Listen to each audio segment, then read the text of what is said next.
on Access Tech Live. Our new Mac's coming this Halloween. Microsoft's Dave Dame joins us to dive into the new AI Copilot. And Shaun is here to talk about the latest episode of Shaun of the Shed. This is Access Tech Live with Stephen Scott and Marc Aflalo. The latest in tech and accessibility every week. Follow us and get involved now at Access Tech Live.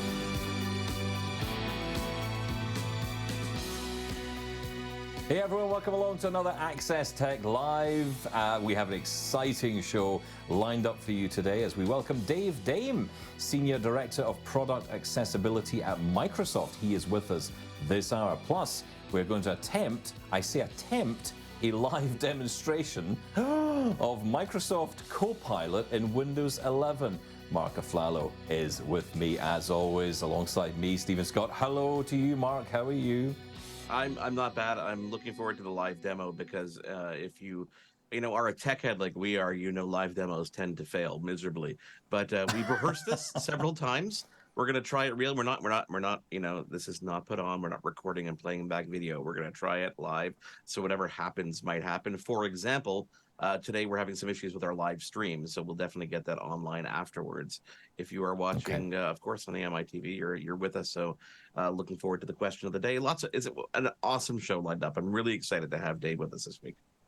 Yeah, absolutely. Coming up later as well, our good friend, as you mentioned at the top, Shaun is joining us to talk all about the latest episode of Shaun of the Shed that's about to drop on YouTube and on podcast. But first, let's catch up with the main news headlines. Now, Access Tech Live headlines. Stephanie Kadia, Canada's Chief Accessibility Officer and our first ever guest on this new series, is back in the headlines this week, but it isn't something to celebrate, Stephen. It seems a local airline somehow managed to leave her wheelchair behind on a recent trip to Vancouver, leaving her immobilized. And she tweeted, and I quote, "This was immensely frustrating and dehumanizing, and I was furious." Stephanie spoke with us about air travel in our inaugural interview and said, clearly there is work to be done. In air travel generally for people with disabilities, there are some big challenges. There is a long way to go, and governments and government, our government, other governments, the United States government is recognizing that and taking steps. There has been a lot of work done up until now, and there's a lot of work going on in the background by the airlines themselves, by the industry more broadly. And by the regulators. It won't be fast. Unfortunately, as much as we want it to be, as much as it should have been already done, it will take time. A new app called Pedesting is making headlines in Calgary. The app is designed to give people with disabilities specific directions within downtown buildings. Now, working with the building architects, the creators mapped the interiors inch by inch, allowing users to set their starting point and give them pinpoint accurate directions to where they want to go inside. We caught up with the creator, Nabil Ramji, who explains the challenges he has as a wheelchair user that he wanted to address with the app. Not knowing where the pickup and drop-off zones might be, whether or not the front entrance is accessible. Once I get there, will the washrooms work for me, or do they have elevators, or finding push buttons to access space within the buildings. The app Pedesting is now available and hopes to obviously expand beyond Calgary to other cities and provinces. Apple's planning a rare evening product unveiling next week in time for Halloween that they're calling Scary Fast on their invitations. The event will take place October 30th, and rumor has it the company will be revealing updates to its Mac lineup.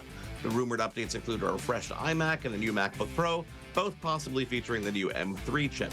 Whatever the announcements are, we'll be sure to have them for you on next week's show. And also in Apple news, Apple updated a number of their operating systems yesterday to version 17.1. That includes the Mac, Apple TV, and Apple Watch, bringing the raved-about double tap feature to the watch finally. And I've got to tell you, we love it. Award-winning UI designer and engineer Sarah Sudan has launched a new online course called Practical Accessibility. This new self-paced learning tool designed for web designers and developers who want to start creating accessible websites and applications. Sarah's getting rave reviews from developers and companies like Uber, Comcast, Cisco, Microsoft, and so many more. Here is Sarah, the creator. I created this course because I know that accessibility can sometimes be straight up difficult and intimidating. How do you get started? Where do you start? How do you know if what you've built is accessible? And how do you fix accessibility issues when they come up? I know how hard it is to find answers and how easy it is to mess up. I know how overwhelming and even frustrating accessibility may feel at first. But I promise you, accessibility isn't always as hard as it seems, especially if you know where and when to start. The course is available for a one-time fee at practical-accessibility.today. Now, we're less than 1 week away from the official launch of Microsoft 365 Copilot, the new AI-powered productivity assistant that the company's CEO announced on stage at an event earlier this year. Here's Satya Nadella.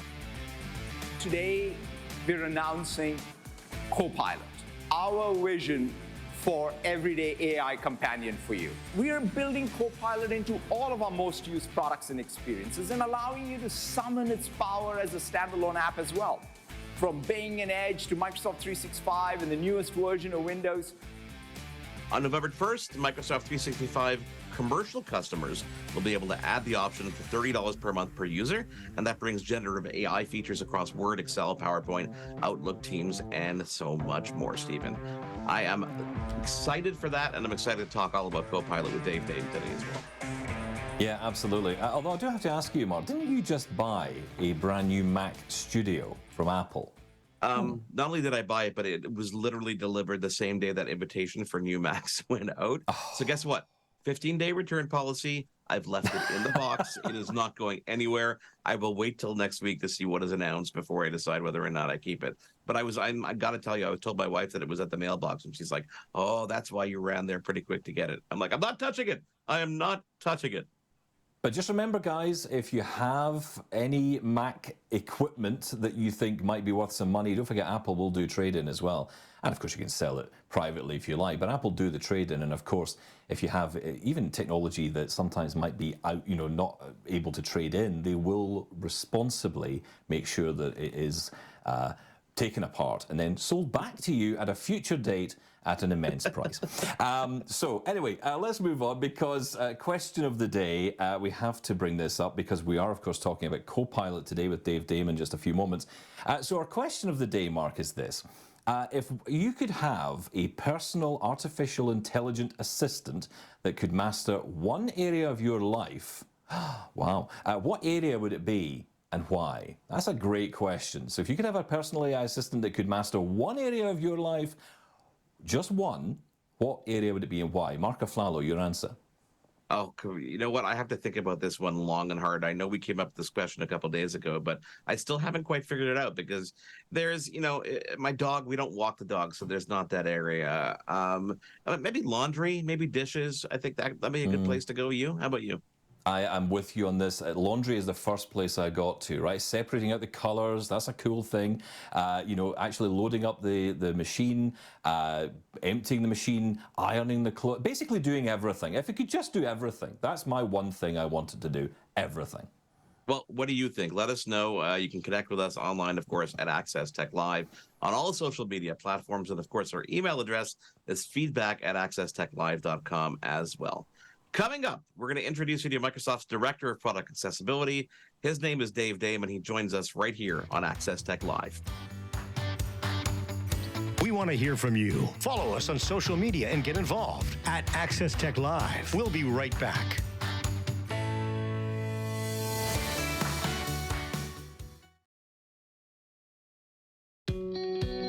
The latest in tech and accessibility. This is Access Tech Live with Stephen Scott and Marc Aflalo.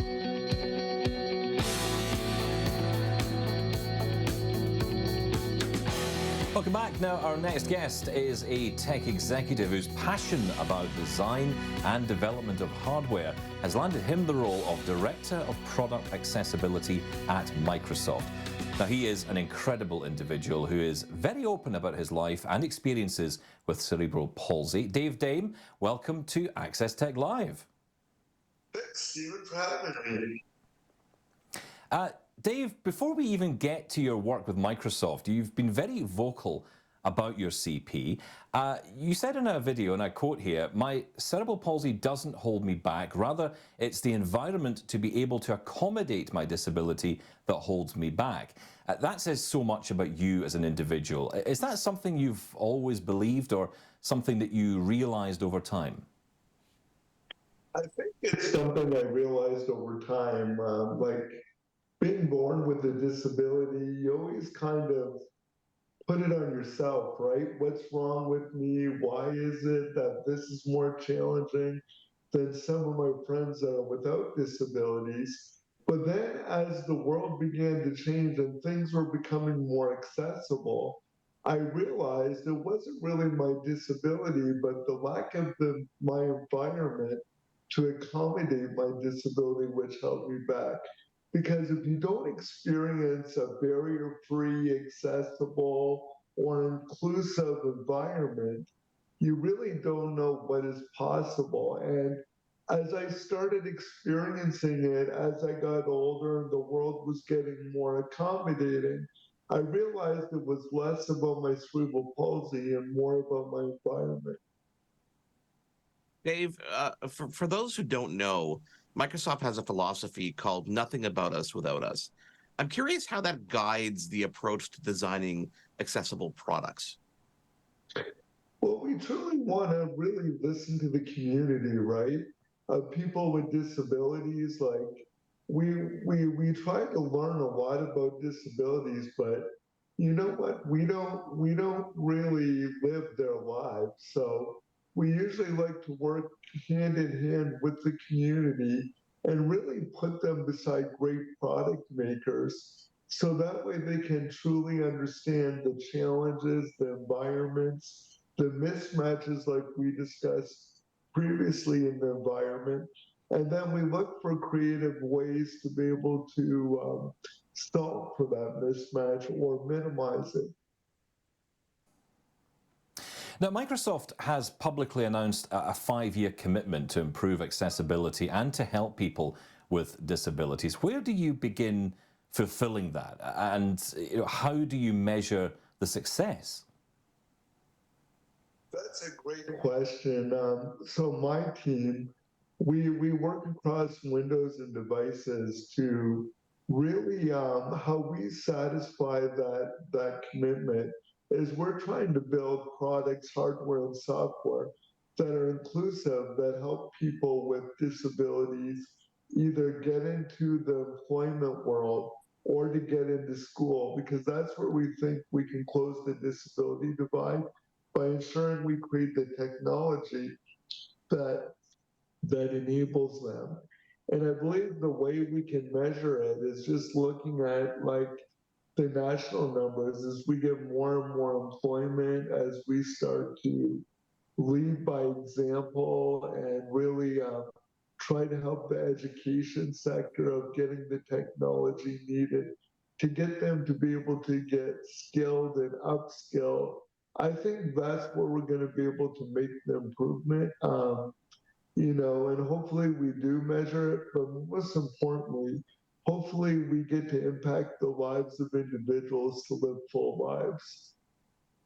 Dave, you talk about working with the community. I'm curious what the community's response has been, those people that you do work with. I mean, you've got a great inclusive tech lab that gives people the opportunity to really go hands-on with products and develop new solutions. What has the response been? Is it overwhelmingly positive?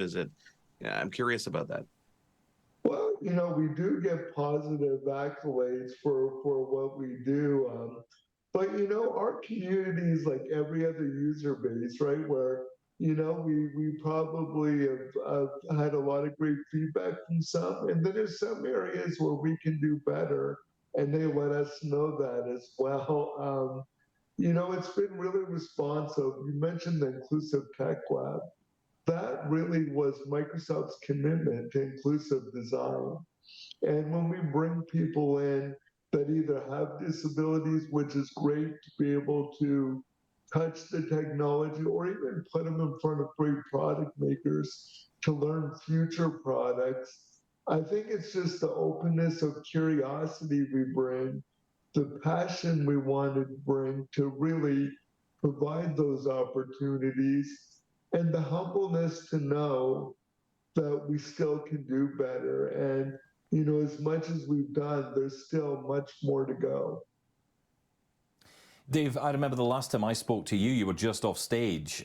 We were talking about the launch of the adaptive accessories. You were up on stage at the Microsoft keynote not that long ago discussing this and having the chance to talk about your role in all of this. And adaptive accessories have really come on leaps and bounds, haven't they? And they've really caught the imagination of lots of people.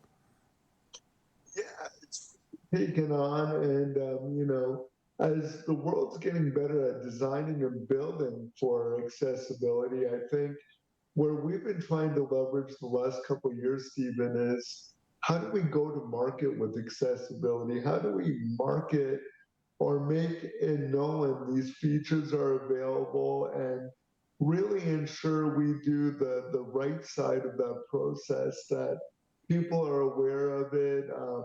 We're letting the specialists know that this technology is available to offer maybe their clients or individual people that can work with their accommodations at work to really kind of inform them that these products are available that could really help their daily lives. And when you mentioned the keynote, we're trying to get the greater visibility on, just so we're aware, right? Because I know as a consumer with a disability, I don't always know what's out there. So a lot of it is, how do we make this consumable visible for everybody to see what's available to them?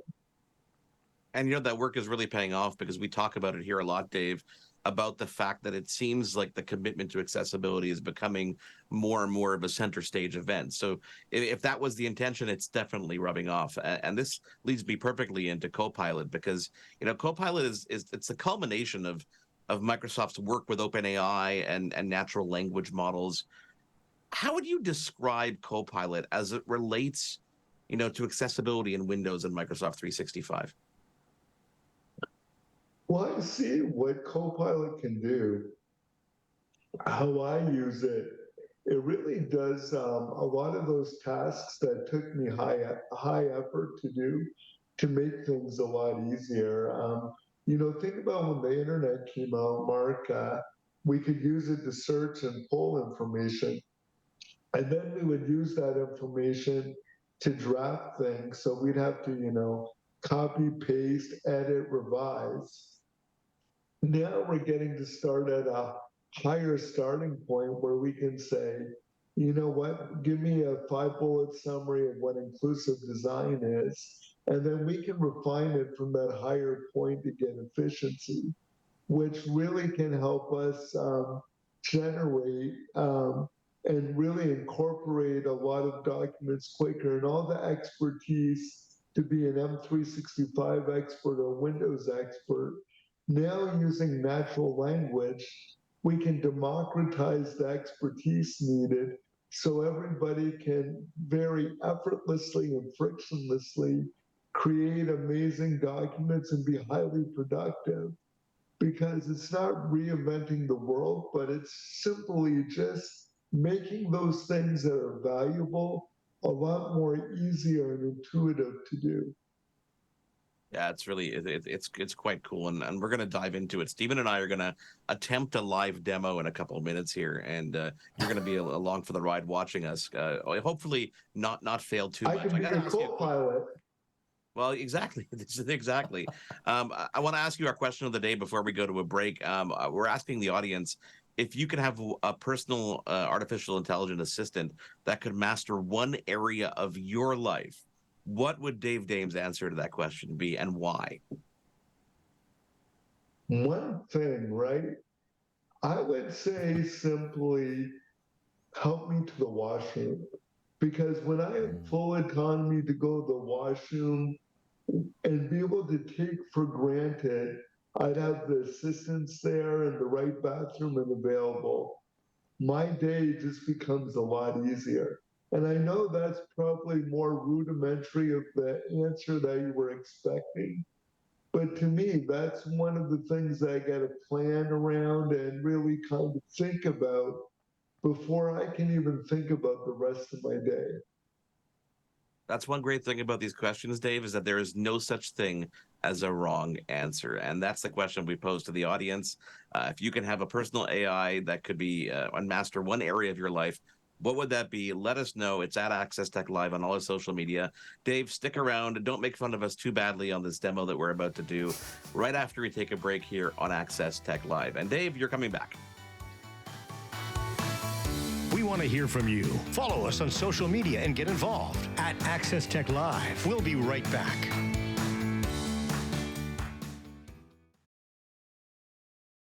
The latest in tech and accessibility. This is Access Tech Live with Stephen Scott and Marc Aflalo.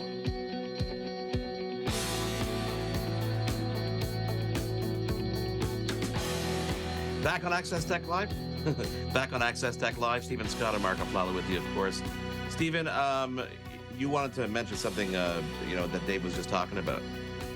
Yeah, I'm very rarely surprised these days, but that answer that Dave gave to our question of the day, it surprised me so much I can barely speak, because it made me think about something. When he talked about needing assistance to use the washroom, it kind of made me think about one of the biggest problems I have, which is when I go into a public washroom, actually trying to identify where everything is in the washroom. If you've got sight, you walk in, you know where the sink is, you know where the hand towel is, or the dryer or whatever it is, but you don't always know where all that stuff is when you're blind, right? So I'm thinking, hey, could AI help in that regard as well? Could it kind of point? Using my phone, could I, point and it would tell me what a device is or tell me what something is? That could be really useful. So it's got me thinking. That really has got me thinking. And listen, I mean, this is where universal design doesn't really translate into the real world, right? Not every space is going to be the same, and this is where tools like the Be My Eyes and all that AI stuff does come into play. And AI does, I guess, technically help in that aspect, right? It does. Okay, look, we're going to try a live demo here. So look, this could go horribly wrong. Much like any Bill Gates or Steve Jobs of the world demo you might have seen in the past, we will warn you ahead of time, this could be an epic fail. Do the kids still say that? Oh, yeah. Okay, look, Mark, where should we begin?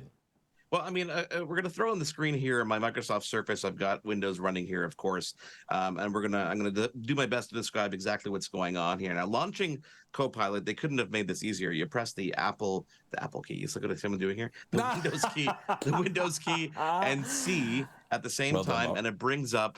It slides in from the right side of the screen. Basically, it takes over the screen and Copilot appears there. And it really gives you a couple options right off the top, whether the conversation style is going to be more creative, more balanced, or more precise. So I guess that's going to, gauge exactly how things are going to go. And by default, it's on more balance. And it even gives you some suggestions on the screen. It says, here are some things Copilot can help you do. Turn on dark mode. And then it explains Copilot uses AI to respond, so mistakes are possible. Send feedback to help us improve. And let's not forget that there's a nice big PRE for pre-release on the icon to let you know that this may have issues. So that's how it appears on the screen. It's kind of like a chat window, and that's the goal here, is to be able to chat with the actual AI. So on the bottom, there's a box like you would see on any chat window that says ask me anything, where you can type in text, and right next to that, to the right, there's a little microphone. If you want to use voice recognition, you can do that as well. And there's a character count on the bottom that shows you have 2,000 characters per query. So I'm going to ask a basic question like, what time is it now? And see if it can, figure that part out. I mean, it should, considering the fact that, the time is built into the computer and the operating system. It's going to say what time is it now. It's the most basic thing, right? The most basic thing. You'd think it would, there we go. The current, you got to wait. The current time in Dollard des Ormeaux, that's the municipality that I'm in. Well, I'm waiting for it to say that. Quebec is 4:28 GMT. Okay, there you go. You can also check the time in other locations using the Maps app on your Windows device. It's so clever like that, how it refers you to other apps on the device, which is pretty cool. And then it gives you some options, some follow-up options. The cool thing about all this is that it's contextual, so it remembers what you just talked about. So it gives you the option to see, what is the weather like? Can you set a timer for 10 minutes? Okay, not sure if that's relative or not. So my follow-up here is going to be, how far is Montreal from Glasgow? Because I want to know, if I wanted to walk there right now, how long it would take to get there. And hopefully it knows that obviously I can't walk there and I'm going to have to fly. So we'll see what kind of clever response it gives us now, which is always fun.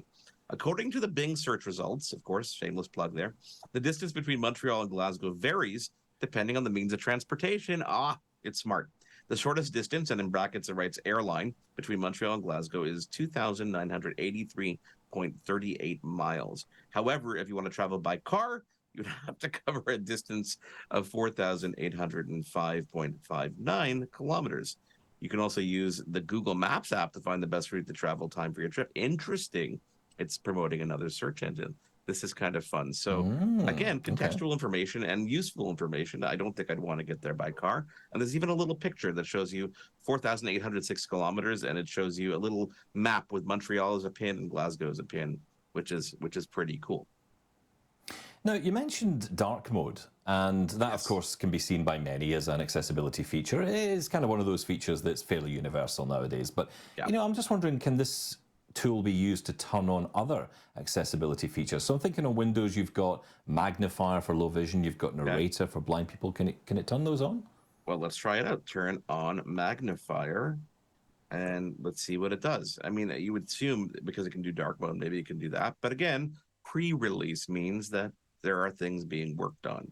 So I wrote turn on magnifier, and I'm just waiting for it to respond, and it says, oh, I'm sorry, I cannot turn on the magnifier app for you. However, I can help you find some information on how to use it on your Windows device. Here are some steps you can follow. And it actually says to open magnifier app, press the Windows logo key and the plus sign on your keyboard. You can also go to Start, Settings, Ease of Access, Magnifier, and turn on the toggle under magnifier. And it gives me some more information. But look, just on that point, right? You could think, oh, that's a fail, but actually it's not, because it's helping you. It's actually telling you how to use it and use it properly. Because maybe if it turns on magnifier, it might throw people off, because magnifier is exactly that. It's a magnifying glass that's zooming into your screen. That might freak some people out. So you don't want that. So, you know, actually just telling you instead is good. And, you know, normally if you did a search result for that in your settings, your computer would probably just look back at you and say, I don't know. So, you know, I think this is good. I'm actually impressed. Okay, fine. You know, I mean, another thing that, you know, we can do and we want to try out here is, you know, summarizing things like websites. Dave talked about, you know, summarizing the things before. So I've got the Access Tech Live page here up on the AMI site. I'm going to take the link from the Edge browser and I'm going to paste it into the chat, and I'm going to write summarize this website. And I'm going to paste the link right here and hit enter and see what it comes back. So it should be able to read the site and give us a pretty good summary as to what's going on here. I'm hoping it doesn't, you know, misspell my name. So it says search on the web, and it says, this website is a collection of episodes from a show called Access Tech Live, which is a live weekly broadcast that covers technology news and topics related to accessibility and inclusion. Okay, this is pretty good. That works, yeah, that's good. The show is hosted by Marc Aflalo, they spelled it right, and Stephen Scott, who are both experts in the field of accessible technology. Okay. Well, you can't get it all right. Okay, it's not always right. You know, close enough. And it goes on. The episode features, you know, the episodes feature various guests, such as industry professionals, researchers, advocates. And you know what? The funny thing is, if you look at the website itself, nowhere does it say any of this stuff. And then it breaks down some of the topics covered in the episodes include gaming accessibility and the innovations of Xbox Game Studios. So now it's relating to actual episodes that are listed on the page, which is actually pretty cool. But you know what? The most important thing I want to know is, who is Marc Aflalo? Oh, of course, yeah, of course. We've got to do that one, right? Listen, you want to see incorrect facts, this is the way we're going to find it here, okay? He's a chef in Australia or something. Yeah, it's going to be something. Well, it should be contextual, right? It should know that we just searched for Access Tech Live. That's true, yes, that's true. On the website. So Marc Aflalo, it's a Canadian producer, host, voice talent, and broadcaster. He's the host of 2 shows related to technology and accessibility, Double Tap TV on AMI TV, and Your Tech Report in Sirius XM. So it's clearly getting some misinformation here. I've been an influential leader in the industry. It says I've been an influential leader in the industry since the age of 18. Look at that. I'm so cool. Put that on your business card. That's why I say. No, but it's what's going to be on my business card. I can promise you that. We're going to make sure that's front and center, which is pretty cool. But listen, I mean, we're hearing that Copilot can do things like create images. It can actually it can recognize pictures as well. So you got any ideas of what kind of image you want to create? Okay, tell you what. Let's do a cat in a tuxedo. Okay, so let's go generate an image of a cat in a tuxedo. Why not? No pressure here. No pressure whatsoever. Like, I wish Copilot knew it was on the air live with us and it realized how much pressure was on it to either succeed or fail here. I mean, so far, I don't see any major fails here, right? This is pretty pretty helpful. It goes here. Okay. And it's useful. It says generating answers for you. I'll try to create that. And it's working. It's like an hourglass with a paint shop with a paintbrush next to it. And it says your image is generating. Okay. Now, here's the question I need to ask you, Mark, because when this image is created, I'm not going to be able to see it. So I wonder, can we re-upload that image and ask the AI, the Copilot, to tell us what the image is? And then it will prove to me that you've actually done what I asked. First of all, I'm going to tell you that it generated 4 images for me. And for some reason, it's putting the cat with its paws crossed in front of it, in a beautiful tuxedo. The cat has black ears and it's black and white like a tuxedo, in beautiful landscapes. And for some reason, it's sitting on a bench in one of the images with its legs crossed as well, which I find is very cute. So let me see if I can drag that to my desktop. Okay, I did. I dragged it to my desktop, so you can just drag things in and out. And what I'm going to do here is I'm going to intentionally, I kind of wanted to reset Copilot, but I'm not really sure how to do it. So I'm gonna upload the image. I'm going to drag it into the search in the Ask Me Anything kind of chat bar. I'm going to say, describe what's in this image. And I'm not telling it that it's the same image, right? So it's uploading. It shows me analyzing the image. Faces may be blurred to protect privacy. So we may see this unfortunate little cat have a blurred face because it thinks it's a real, belongs. You don't want to identify the cat, exactly. That would be, even though it's not real. Okay. Yeah, well, listen, come on, we'll get there. So it takes a little bit of time. Obviously, this image shows a cat in a tuxedo sitting on a bench near a lake. The cat is black and white and has a black bow tie. The cat is looking at the camera with a serious expression. The lake has some trees in the background, and the sky is cloudy. The image is realistic and has a lot of detail. I mean, that's pretty impressive in terms of. And actually, that's an important part of all of this, though, is the fact that you now get these excellent image descriptions, which for people like myself who are blind, this can be a life changer. It really can, because I could upload an image that perhaps I've got that I don't really get much detail from at all visually. So, I can upload this and get lots of information, about the clothes I was wearing on a particular day, or what the weather was like, or what else is in the environment. And even I remember the first time you tried it, Mark, I remember you saying to me, goodness, there's things in that image I didn't even know were there. Yeah. It picks out so well. It's so clever. Yeah, so I mean, this is just our first dive into Copilot, and next week when it's available for Microsoft 365, and we can really put it to the test in things like spreadsheets and Word documents and Outlook and all those apps that we use on a daily basis. That's where things are really going to make a shift, and we're going to see. And the coolest part about stuff like this is to see what people come up with, because we're playing with it, we're uploading pictures now, but these are things that people probably never thought of doing and are going, oh, that's cool, I never thought I could do that. So I'm excited to see what other people come up with and what ways they try and push it to its limits, because that's what we're going to see next week. Yeah, I think that was a very good demo. For live demos, that went pretty well. Well done, Marc Aflalo. I'm impressed. I am impressed. Okay, guys, coming up, Dave Dame. He's been criticizing us in the background. I'm sure he's going to tell us all about whether that was a success or a failure. He's going to join us right back here on Access Tech Live. Stay tuned. We'll be back in just a moment. We want to hear from you. Follow us on social media and get involved at Access Tech Live. We'll be right back.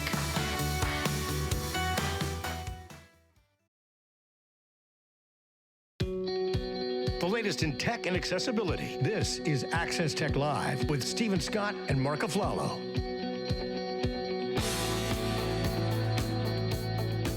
We're back on Access Tech Live, and Dave Dame is back with us from Microsoft. Dave, you may have just, I don't know, covered your ears, covered your eyes during that.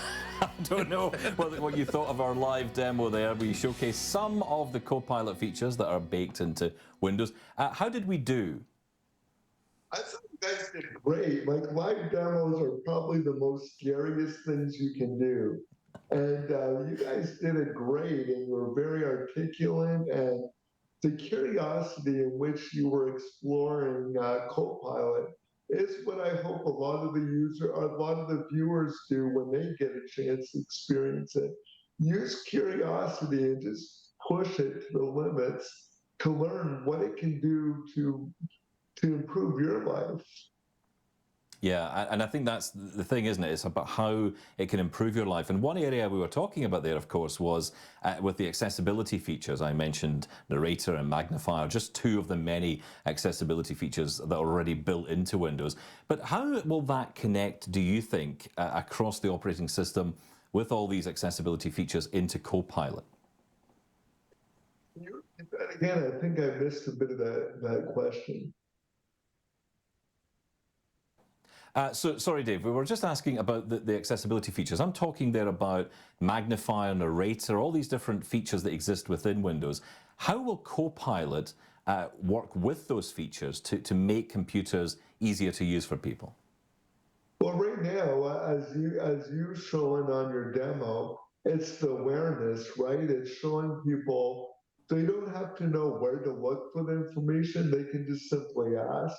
So the first step is really just providing the knowledge. And as we evolve AI and use it further, who knows how much more things will do, sense, and respond, and maybe in the future suggest to users that they might take advantage of these features. Dave, in designing Copilot, obviously there's so much work that goes into this. Like, as consumers, we're looking at this thing going, oh, let's play with this little chat window. But there's so much that goes into it. I'm curious what steps Microsoft has taken to make sure Copilot can be accessible to people, because it's not only about the context and the information that it delivers, but the experience itself needs to be accessible, right? Well, I think you showed it right from the beginning, starting with multimodal input, right? You can either type it or you can use voice. I think in everything we try to do, especially when it's the Copilot, how do we create as many input and output options we can to use it, and really use the large language model for people to naturally ask for things. Like, I became a great storyteller because I couldn't draw or do images. But in your demo, now we can all create images to be able to supplement what we used to not be able to do, to allow us to express ourselves in ways we couldn't before. So not purely for accessibility, but it surely helps enable people who have challenges doing things that might not be labeled as an accessibility feature, but as an enablement feature. I have to ask the question for the people at the back of the room who are terrified to put their hands up, Dave, and that is ask what an LLM is, because these are these terms that get thrown around, right? And we know what they are because we deal with this stuff every day, but a lot of people don't have a clue. So can you enlighten us? Yeah, we usually like to use acronyms just to confuse people. It's large language models. So we try to build models of large dynamic language of all different phrases, words, to make it more human, right? We as humans have learned many different terms, vernaculars, analogies, and that's why it's easy for us to interact with each other. On the technology side, using large language models, we're trying to create that naturalness and flexibility for interactions just to make technology less scary and democratize it so it's more intuitive for everybody. Kind of like what the mouse did for people that, weren't didn't always enjoy command prompting everything. The mouse allowed us to point where we can see. And now that we're using large language models, we can speak naturally and interact with it to really take advantage of this great technology without having to become an expert in it. Dave, we talked earlier about accessibility taking a little bit more of a center stage approach, and in the last product keynote with the Surface Laptop Studio, it definitely got a spotlight because of the new haptic touchpad that was completely redesigned to allow people, obviously, who don't have hands to be able to use it and use it in different ways. Are we going to see the reinvention of some of this hardware to adapt to the different ways people use it more and more in the mainstream? Yeah, what was great was it's not even just for somebody without a hand like Solomon, but it's also for people that might have arthritis, carpal tunnel, they might have low strength. And while we're trying to really put this right into the device, and I think Solomon said it beautifully in his keynote about it, usually as somebody with a disability, we got to bring all our peripherals with us whenever we travel, right? We don't have the luxury of just bringing our device. What we're trying to do in the next little bit is how do we try to incorporate all this amazing assistive kind of technologies right on the device itself to really alleviate the user from having to get extra peripherals, carrying them around with them. So that way people can simply get their device and start using it. So we're trying to make the device itself more flexible from day one to reduce the need of all the other things that you might need to tailor it to your specific needs. And the haptic trackpad was simply one of them. Dave, we're out of time. Time flies so fast when we're doing this show. I wish we could have another 2 or 3 hours to dive into things with you. I wanted to talk about your scuba diving in Jamaica last week that I saw online as well, but we didn't get to that. So hopefully you'll join us again and we can dive into way more about Copilot and, of course, everything and the incredible stuff that you guys are doing over at Microsoft. I'm a huge fan of what both of you do. I always enjoy spending time with you, so I'll always make myself available for you. This is great conversation, and it's great for all the viewers. We cannot agree with you more, Dave. Thank you so much for being with us. And you guys at home, of course, don't forget the question of the day. If you could have a personal AI system that could master one area of your life, what would that be and why? Those answers and Shaun Priest are coming up after we take a quick break here on Access Tech Live. Stick around. We want to hear from you. Follow us on social media and get involved at Access Tech Live. We'll be right back.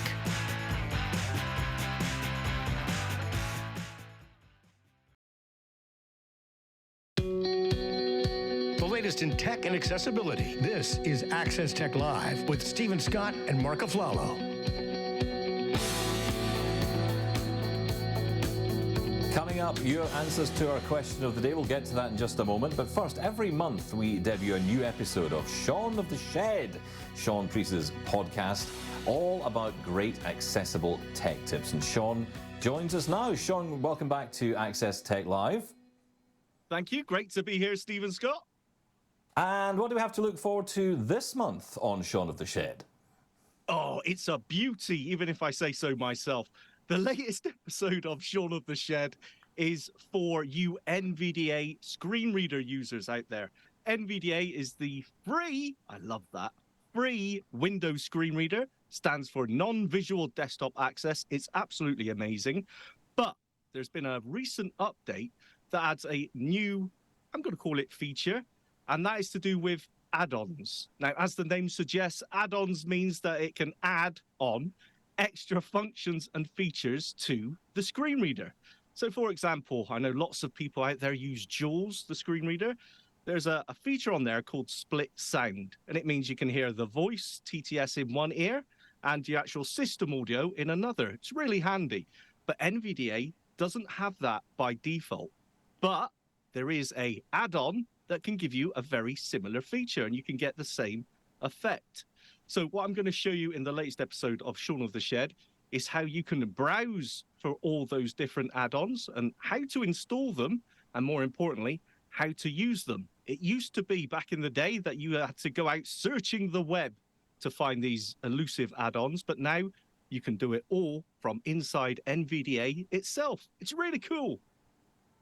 Amazing. Well, thank you, Shaun. You can find that online now by going to youtube.com/@Shaun of the Shed, Shaun being spelled the proper way, he would tell you, SHAUN of the Shed, or wherever you get your podcasts. Stephen? Thank you, Shaun. Yes, let's get to our question of the day, Mark. If you could have one personal AI assistant that could master one area of your life, what area would it be and why? This has been a fun question. A lot of people giving us some feedback.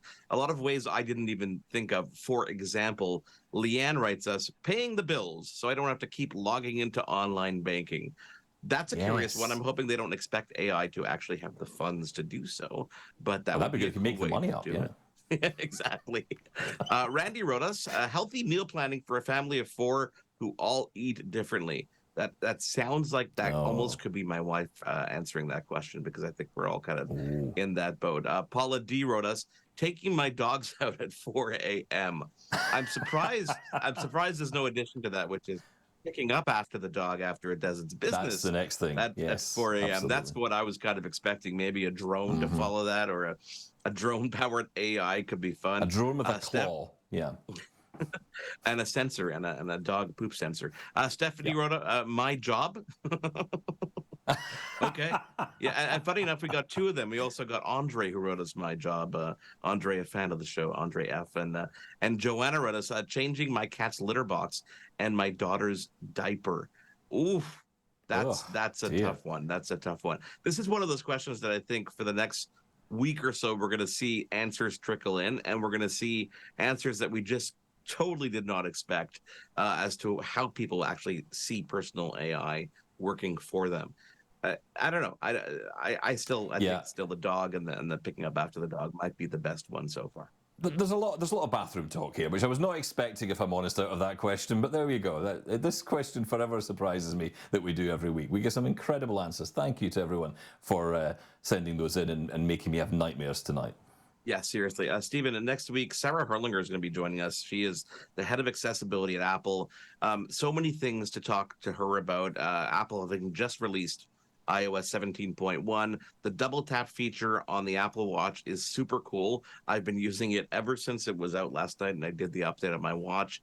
I literally just holding my hand up to my face, going, pinching my thumb and my index finger and letting it navigate the watch was absolutely cool. I'm unfortunately sad that you don't have the Apple Watch Series 2 to be able to test that, but no, I don't have it, unfortunately. But listen, never mind that, because we're coming off the back of another Apple event, a surprise Apple event called Scary Fast for Halloween. Although it's not, I just want to say this, it's not officially Halloween, because 31st is Halloween. I just want to be very clear on this. Because they know that people are going to be out trick-or-treating. They don't want to dive into trick-or-treating time with your kids. They want you to be paying attention to the event and seeing what they announce, which is going to be pretty cool. Happy, though. I'm not happy with this, because, 5 p.m.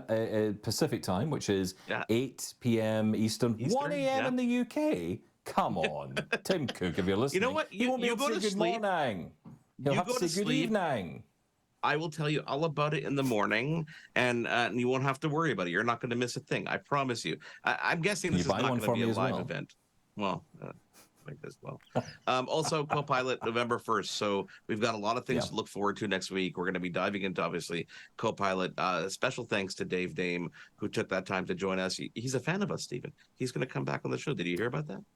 I think we're going to clip that and use that a lot in the future. Oh yeah, that's a note. That's a note right here. I keep those clips. Yeah, absolutely. I keep those. And also, Mark, well done to you on the live demo this week, because that was an incredibly difficult thing to do. It's the most nerve-wracking thing to do, is a live demo on stage, but not in front of the millions of people watching Access Tech Live right now. I believe our live stream is back, by the way, so you'll be able to check that out on YouTube as well, which is fantastic. So we'll check that out. So thank you for being here, of course, this week. Thank you for enjoying and enduring our live demo. On behalf of Microsoft's Dave Dame and Stephen Scott, I am Marc Aflalo. We will catch you again on our next episode here of Access Tech Live.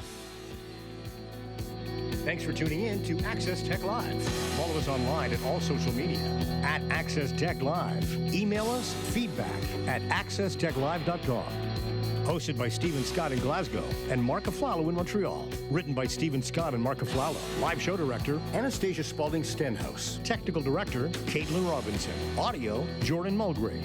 Live graphics and playback, Kingsley Juco. Graphics coordinator, Eliza Rocco. Integrated described video specialist, M. Williams. Supervising producer, Michelle Dudis. Copyright 2023, Accessible Media, Inc.